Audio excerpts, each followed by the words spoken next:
అపూర్వ Chintamani episode 7.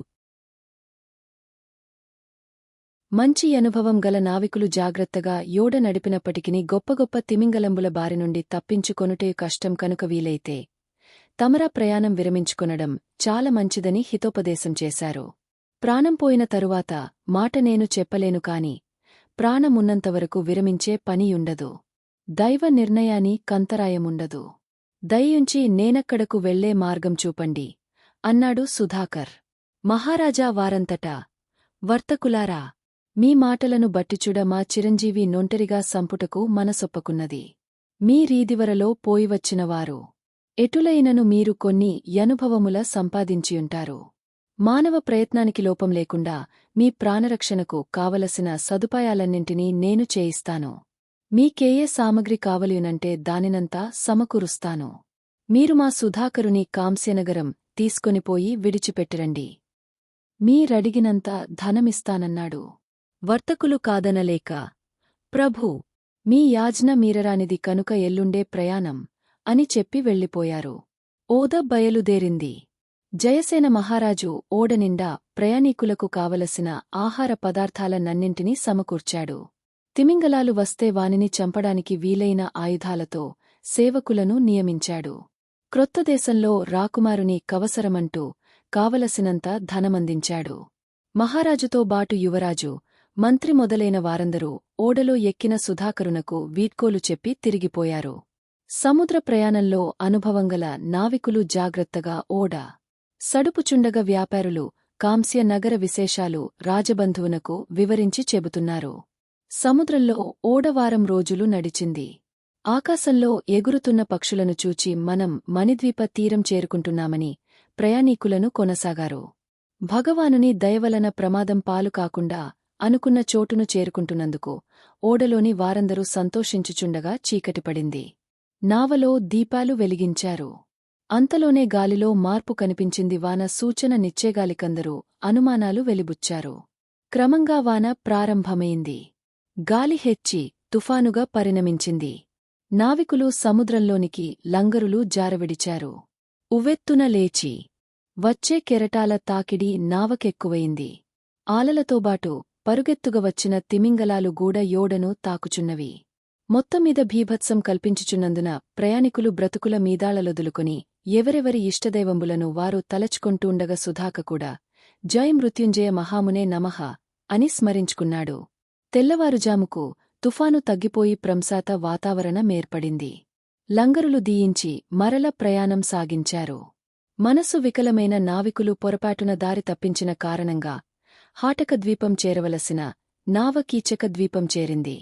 ఓడ ద్వీపతీర ప్రాంతాలకు చేరగానే నావికులు, వ్యాపారులు ఇది హాటక ద్వీపం కాదని దారితప్పి మరొక ద్వీపానికి చేరుకున్నామని తెలిసికొన్నారు.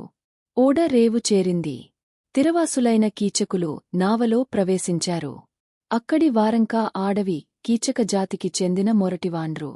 నల్లగమన్ను పేరుకొనిన శరీరాలు, గొరెబొచ్చులాంటి తల వెంట్రుకలు, ఎర్రగ బయటికి త్రోసుకొని వచ్చిన కనుగ్రుడ్లు, ఎగుడు దిగుడుగానున్న పోడవైన దంకాలు ఎవరికీ అర్థంకాని భాషచుచి మనం పురాణాలలో వింటుండే రాక్షసులంటే ఇలాంటి మనుషులేమోనని యనుకొని భయపడిపోయారు. కీచకులను చూచిన ప్రయాణికులు ఈ గుంపు అడవిజాతి మనుషులలోగూడా చాలా వెనుకబడిన మొరటు రకమని గ్రహించారు.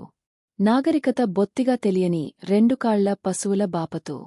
మన వేషం లేదు, మన భాషరాదు, మాటలతో ప్రయోజనం లేదనుకుని రాజసేవకులు కరవాలాలను దూసి ముందు నలుగురిని ముక్కలు ముక్కలుగా నరికివేశారు. ఓడంతా రక్తమయమైంది. కీచకులు వారి శత్రువుల మీదకు దాడిమిరితే మోటుకర్రలనో రాళ్లనో ఉపయోగించి చితకగొట్టి చంపడందప్ప ఈ క్రత్తులు, కటారులు చూచియుండలేదు. వారిలో మెరికలలాంటి నాయకులు నలుగురు రూపాలు లేకుండా తెగిపోవడం చూచినంతనే వారికిగూడా అదేగతి పట్టుతుందనే భయంతో ఎటువారటు పారిపోయారు. ప్రయాణికులంతా ఓడదిగి నిర్భయంగా తీర ప్రాంతాలలో తిరిగిచుచారు. కీచకులు మళ్లీ వారి దగ్గరకు వచ్చే సూచనలు కనపడనందున నవ్వుకొని అడవినంతా గాలించారు. లేళ్లను, దుప్పులను వేటాడి చంపుకొని తిన్నారు. మంచి పగడాలు, జవ్వాజిపునుగు యాలకులు, లవంగాలు, జాజికాయ, జాపత్రి మొదలైన సుగంధ ద్రవ్యాలను కొల్లలుగా సమకూర్చుకొని వచ్చి యోడలో కూర్చున్నారు. కీచకద్వీపం నుండి బయలుదేరిన నావ ఏ ప్రమాదము లేకుండా మరునాటికి హాటకద్వీపం చేరింది. హాటకద్వీపానికి రాజనగరమైన కాంస్యనగరం పాలించే విజయశేఖరవర్మ విదేశీయులకు గౌరవపూర్వక ఆహ్వానములిచ్చాడు. రాజాదరణ పొందిన ప్రయాణికులందరకు స్నానపోపాదులు భోజన సౌకర్యాలు లభించినాయి.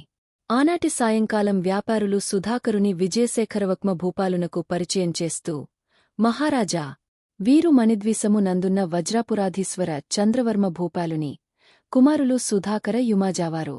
మొనమొన్ననే మా జయసేన మహానాజావారి కాత్మీయ బాంధవులయ్యారు. వారే వీరిని స్వయంగా మీ యొద్దకు పంపియున్నారు. తమరు వీరితో మాటాడగలరని చెప్పి రాజసన్మానాలు పొంది కీచకద్వీపం నుండి తెచ్చిన సుగంధ ద్రవ్యముల నమ్ముకుని అచ్చట విలువైన రత్నములను కొనుగోలు చేసుకొనిన తరువాత నావనెక్కి తిరుగు ప్రయాణంలో ఇండ్లకు చేరుకున్నారు. విజయశేఖరవర్మ తన చెంతకు వచ్చిన రాకుమారుని యోగక్షేమములు వించారించి, జపసేన మహారాజా వారి యందు మాకు అభిమాన గౌరవములున్నవి. వారికాత్మీయులై నందున మీరు మాకు ఆత్మీయులే. మీకిచట ఎటువంటి లోపము కలుగదు. మమ్ములను గూడమీరు మీ ప్రియబాంధవులట్లు భావించి మా సపర్యలను స్వీకరింప మా యభిమతము.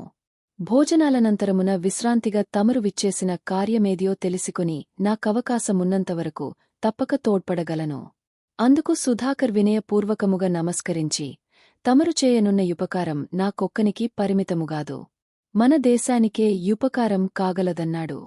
సుధాకరా, నిషాదపురమేలు కేదారగుప్తకు మాకు పూర్వవైరము లుండెడివి. కేదారగుప్తుని నలుగురు మంత్రులు దుష్టచతుష్ణయము వంటివారు. రాజకప్పుడు సంధికంగీకరించిన మంత్రులు కుట్రలు పన్ని యుద్ధాలు చేయించడం, రక్తపాతం వలన జననాశనం కావడము మాకు మామూలయింది. అంతేకాకుండా కేదారునికి తెలియకుండానే ఈ మంత్రులు మా రాజ్యానికి చెందిన గ్రామాలమీద పడి దోచుకున్న రోజులుగూడా లేకపోలేదు. ఆడపిల్లలను బలవంతంగా ఎత్తికొనిపోయి వేశ్యాగృహాలలో అమ్ముకొన్నారు కూడాను. రోజురోజుకు మితిమించిపోతున్న వారి దుండగాలనింక సహించలేకపోయాం. సరిహద్దు రాజ్యాలవారమైనందున మనకు పోరాటాలు మంచివి కావని మేము పంపిన రాయబారాలను వారు వినకపోవడమేగాక పోయినవారిని అవమానించి పంపించారు. రాజ్యాంగ ధర్మం ననుసరించి ఇక మాకు యుద్ధం చేయక తప్పలేదు. మంది మార్బలాన్ని కూడగట్టుకుని నిషాదపురం ముట్టడించడానికి బయలుదేరిన మేము దారిలో ఈ ఎడవిలో ఇచటనే మజిలీ చేశాం. పనివాండ్రు వంటలు చేసిన తరువాత అందరమూ భోజనాలు చేసి కూర్చున్న సమయం. అదే తరుణంలో జడలు ధరించి, విభూదిరేఖలు దిద్ది, రుద్రాక్షమాలలు దాల్చి, కాషాయబట్టలు కట్టిన యొక్క సన్యాసి మా దగ్గరకు రాగా మేమాయనకు మర్యాదలు చేసి యుచితాసనమీద కూర్చుండ నియమించాం. ఆ వచ్చిన సన్యాసి నా ముఖంలోనికి సూటిగా చూస్తూ, నిన్ను విజయలక్ష్మి వరించబోతుంది రాజా అన్నాడు. మంచిమాటలు విన్నప్పుడెవరికైనను సంతోషం పుట్టుకొస్తుందిగదా. మునీంద్రా, మీనోటి చలువన మాకు విజయం కలిగితే మీరు కోరింది ఇస్తానన్నాను. అయితే ఈ రక్షరేకు నీ దగ్గరుంచుకొమ్మంటూ ఒక తాయెత్తు నాచేతికిచ్చాడాయన. నేను తృప్తిగా దానినందుకొని కన్నుల కద్దుకొని కట్టుకొనబోగా సన్యాసియే స్వయముగా దానినందుకొని నా కుడి ముంజేతికి కట్టి దీవించాడు. దీని విశేషమేమిటి అన్నట్లుగా నేనాయనంక చూచాను. ఆయన చిరునవ్వు నవ్వుతూ, విజయశేఖర మహారాజా, నేను మహిషాసురమర్థనీదేవి మంత్రోపాసకుడను. నా పేరు హఠయోగీంద్రస్వామి. ఈ తాయెత్తు దేవీపీఠమునందుంచి రోజొక్కంటికి 1,00,000 మంత్రం చొప్పున జపం చేసి పూర్తిగావించిన మహామహిమగల యంత్రంగలది. దీనిని ధరించినవానికి యుద్ధంలో అపజయముండదు, అకాలమరణముండదు, దారిద్ర్యముండదు. కొన్ని అద్భుత శక్తులిందున్నవి. ఒకనాటి రేయి దేవి నా స్వప్నంలో కనబడి, హఠయోగి, నీ శక్తినంతా ధారపోసి నిర్మించిన ఈ తాయెత్తు నీ దగ్గరుండరాదు. నీవు సన్యాసివి. లోకకళ్యాణం కోరదగిన నీవీ యంత్రమును ధర్మపరుడైన ఏ మహారాజుకైనా ఇచ్చిన ఎడల ప్రజలు క్షేమంగా ఉంటారు. రాజాదరణలో నీవుండి రాజుక్షేమం, ప్రజాక్షేమం కోరడం ధర్మమని చెప్పింది. ఆ మాటలు సమంజసములే నని నా కనిపించింది. ఎవరికీయదగునని నేను విచారింపగా కాంస్య నగరాధీశ్వరులైన విజయశేఖర మహారాజావారే దీనిని ధరింపదగినవారని పలువురినోట విన్నాను. ఆ ప్రయత్నమునందే మంచిరోజు నిర్ణయించుకొని దేవికి నమస్కరించుకొని శకునం చూచుకొని బయలుదేరి వస్తుండగా వెతుకబోయిన తీగె కాలికి తగిలినద్నుట్లు మీ పరివారములోని వారు కొందరు నాకు కనపడ్డారు. విజయశేఖర మహాజా, వారిప్పుడు కాంస్య నగరమునందున్నారా యని నేను వారినడిగి తెలిసికొని నందున మీ దర్శనం దారిలోనే లభించింది. నేను వచ్చిన పనయింది. సంతోషం అన్నాడు. ఇప్పుడా దేవీపీఠమెక్కడున్నదని నేనడిగాను. యోగీంద్రులు తిరిగి, ఇబ్బంది లేదు. నేను తిరిగి వెళ్లేవరకు దేవికి జరగవలసిన నిత్య నైవేద్యాది సేవలు చేయడానికి ఏర్పాటులు చేసే వచ్చాను. మీరీ యుద్ధంలో విజయం పొందివచ్చిన తరువాత నేనెక్కడనుంటే అక్కడనే నా పీఠంగుడయుంటుందన్నాడు ముక్తసరిగా. ఆయనగారి సంకల్పం గ్రహించిన నేను, అలాగే కానియండి అన్నాను. సన్యాసికక్కడనే తాత్కాలిక నివాసమేర్పరచి కొందరు సేవకుల నియమించి, నేను తిరిగి వచ్చేటప్పుడు మిమ్ములను మావెంటబెట్టుకుని నగరికి తీసుకుని పోతానని చెప్పి యుద్ధానికి పోయి నిషాదపురి కోట ముట్టడించాను. యుద్ధం చాలా భయంకరంగా జరిగింది. రెండు పక్షాలలోనూ జనం చనిపోయినందున రణరంగమంతా రక్తమయమైంది. అయినప్పటికీ కేదారగుప్తలో పరివర్తన కలుగకపోగా దుర్మార్గాలోచన పెరిగింది. మంత్రులు నలుగురు తమ ముసుగులు ధరించి అర్ధరాత్రివేళ మా ధనాగారాన్ని, ఆయుధాగారాన్ని దోచుకునే తలంపుతో మా సైనిక శిబిరాలలో ప్రవేశించికావున్న వారలను నోరునొక్కి చంపారు. అదే సమయంలో మెలకువగనున్న మా దళాధిపతులు కొందరు చెడి విని లేచిచుచి యుక్తి సాహసాలతో ఆ వచ్చిన 5గురును బంధించడం జరిగిపోయింది. తెలతెలవారుచుండగనే కేదారగుప్త మంత్రులతో సహా బంధీలైన వార్త నిషాదపురం సలుమూలలా వ్యాపించింది. మా పరివారం వెంటనే రాజకోటలో ప్రవేశించి రాజాంతఃపుర స్త్రీలను మహారాణిని గూఢబంధించుకుని వచ్చారు. నిషాదపురాధీశ్వరుడు నన్ను చూచి సిగ్గుపడి తలవంచుకున్నాడు. నేనే వానిని పలుకరించి, మహారాజా, ఇంత పొరపాటు పని నీవెందుకు చేశావు? నీవంటి వాడిటువంటి పని చేయవచ్చునా? ధర్మం పాలించే దైవమింకొకడున్నాడనే యాలోచనేనా లేకపోయినదా? అని మందలించుచుండగా కేదారగుప్త, ప్రభూ, నేను చేసింది పొరపాటు. నన్ను మన్నించమని నిన్నడుగలేకపోతున్నాను. చచ్చినపాము నింకా చంపడమెందు కన్నాడు. నా గుండె జాలితో కరిగిపోయింది. తరువాత ఏం జరుగుతుంది అనేది నెక్స్ట్ వీడియోలో చూద్దాం. మా వీడియో మీకు నచ్చినట్టు అయితే లైక్ చేయండి, షేర్ చేయండి. ముఖ్యంగా సబ్స్క్రైబ్ చేసుకోవడం మరచిపోకండి. మీ సలహాలు సూచనలు ఏమైనా ఉంటే కామెంట్ చేయండి. సోషల్ మీడియాలో ఫాలో అవ్వండి.